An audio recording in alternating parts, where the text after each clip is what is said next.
tim penyidik telah mengumpulkan alat bukti serta telah dilakukan penyitaan alat bukti. Bahwa setelah dilakukan ekspos oleh tim penyidik diperoleh kesimpulan bahwa penyidikan dimaksud telah memenuhi sekurang-kurangnya 2 alat bukti yang sah mengusulkan penetapan 2 orang tersangka, yaitu 1.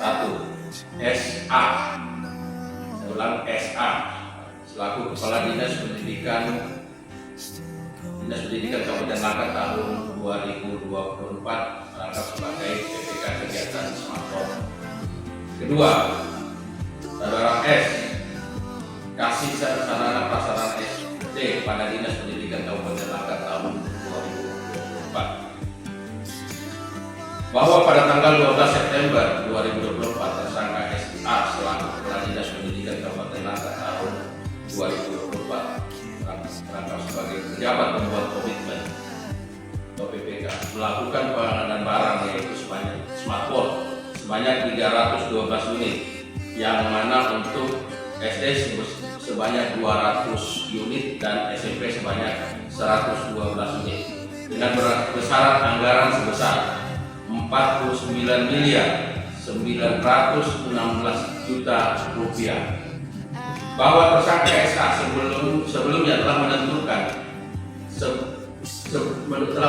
sebelumnya perusahaan yang terpilih untuk kegiatan pengadaan smartphone tersebut, yaitu PT GEE dan PT GHM. Selanjutnya, tersangka SA mempercayakan pengadaan smartphone kepada tersangka S selaku Kasih Prasarana bidang SD pada Dinas Pendidikan Kabupaten Langkat tahun 2024, sehingga tersangka S melakukan penguploadan dokumen sirup untuk pengadaan smartphone dengan menunjuk merek tertentu yaitu Viosonic, di mana tersangka S juga melakukan pendaftaran akun e-katalog milik tersangka SA dengan nomor milik tersangka S, dan yang melakukan pengecekan pada e-katalog untuk memilih PT GEE dan PT GN adalah tersangka S, yang juga sebelumnya diketahui oleh tersangka SA. Bahwa pengecekan untuk pengadaan smartphone tersebut yaitu barang berupa Viosonic dengan spesifikasi FS 1847275 inch paket 3 garansi 2 tahun dengan harga per unit smartphone tersebut sebesar 158 juta rupiah. Bahwa selama proses pemasaran e-katalog terdapat beberapa kali negosiasi antara pihak penyidik dengan Dinas Pendidikan Kabupaten Langkat, di mana negosiasi hanya terjadi dalam 1 hari, dan negosiasi dilakukan agar seolah-olah tidak ada persekongkolan. Bahwa selanjutnya smartphone tersebut dikirim ke sekolah baik SD dan SMP di Kabupaten Langkat, yang mana terhadap barang penerima bantuan smartphone juga dibuat oleh tersangka S. Bahwa terhadap smartphone yang telah diterima oleh penerima bantuan terdapat perbedaan spesifikasi dan adanya markup terkait perbedaan harga di pasaran, sebagaimana dengan terdapat pada e-katalog, sehingga hal tersebut menimbulkan kerugian keuangan negara yang saat ini berdasarkan laporan perhitungan keuangan negara ditemukan kerugian sebesar 20 miliar rupiah. Nilai ini dapat disesuaikan jika angka benar sudah keluar, ya, artinya masih sementara berjalan perhitungan. Bahwa pasal yang disangkakan tersangka SA dan tersangka S adalah primer pasal 2 ayat 1 yaitu pasal 18 Undang-Undang Nomor 31 Tahun 1999 tentang pemberantasan tindak pidana korupsi, sebagaimana telah diubah dalam Undang-Undang Republik Indonesia Nomor 20 Tahun 2001 tentang perubahan Undang-Undang Republik Indonesia Nomor 31 tentang pemberantasan tindak pidana korupsi junto pasal 55 ayat 1 ke 1 KUHP.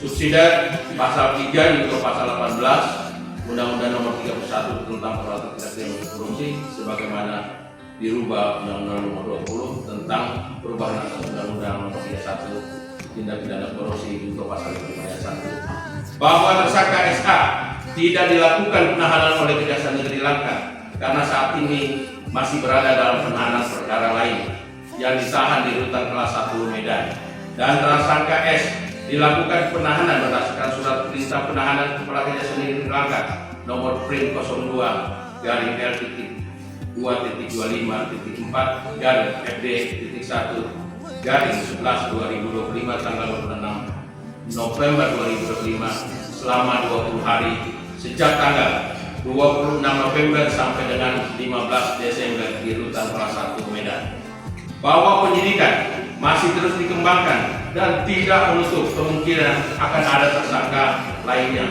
berdasarkan alat bukti yang ditemukan. Kejaksaan Negeri Langkat berkomitmen menangani perkara ini secara profesional, objektif, dan akuntabel dalam rangka mewujudkan penegakan hukum yang bersih serta berkeadilan. Wassalamualaikum warahmatullahi wabarakatuh. Salam sejahtera. Saya selaku Kepala Kejaksaan Negeri Langkat. Terima kasih.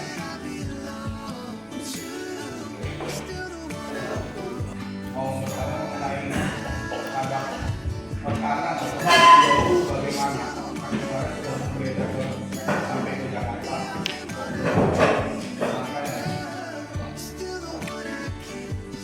Itu yang pertanyaan kedua, silakan. Terima kasih Pak Kejari dan tim saya dari SIP Atur Simanjuntak. Semuanya terkait pengembangan pemeriksaan apakah Pak PJ akan diperiksa sesuai dengan keterangan Pak Kejari, tidak tertutup kemungkinan akan berkembang karena saat itu adalah PJ Pak Faisal Asir ini adalah pejabat bupati yang konon menurut masyarakat dan berita yang berkembang memiliki peran penting dalam penanganan narkoba. Terima kasih. Ya, satu lagi, 3 kesimpulan yang pertama. Cukup ya, teman-teman.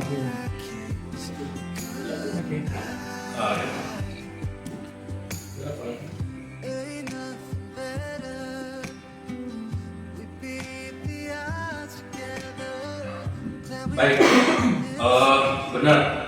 Sebelumnya kami telah melakukan pemberitaan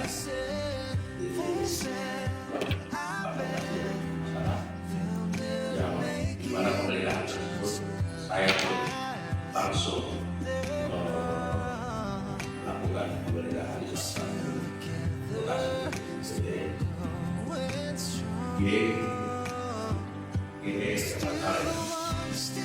Nah, itu ada tempat-tempat yang kita lakukan tentang pemberitaan beberapa dokumen.